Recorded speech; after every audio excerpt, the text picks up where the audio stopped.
आपकी life style ऐसी होनी चाहिए ज़िंदगी गुजारने की कि ज़र्रा बराबर भी आपको फ़र्क नहीं पड़ना चाहिए कि आपके बारे में दुनिया क्या सोच रही है।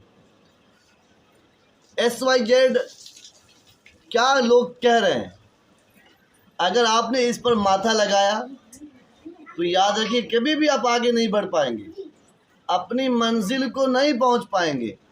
अगर आपने दुनिया के कहने को पीछे डाल दिया और अपने मकसद को आगे रखा तो याद रखिए फिर दुनिया तुम्हें रोक भी नहीं पाएगी।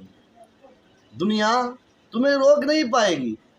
अगर आप इस चक्कर में पड़ गए कि कौन मुझे अच्छा कह रहा है, कौन बुरा कह रहा है, कौन मेरे बारे में अच्छा सोच रहा है, कौन बुरा सोच रहा है, कौन मेरे बारे में अच्छा मशवरा दे रहा है, कौन बुरा मशवरा दे रहा है, अगर आपने ये सोच और ये मानसिकता बना ली तो मंजिल मकसूद को नहीं पहुंच पाएंगे। इसलिए ज़िंदगी गुजारने का लाइफ स्टाइल ये होना चाहिए कि दुनिया के कहने, दुनिया के सोचने के मुताबिक हम नहीं चलेंगे, बल्कि हमें जो हासिल करना है उसको अपनी निगाह में, अपने दिल में, दिमाग में रखेंगे और इसी को अपने मकसद बनाकर ज़िंदगी गुजारेंगे। फिर आपकी ज़िंदगी में कभी तलखियाँ नहीं आएंगी कि मेरे बारे में कौन क्या सोचता है।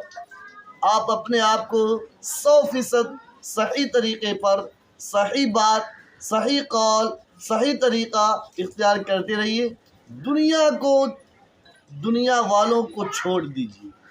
दुनिया वाले कभी किसी के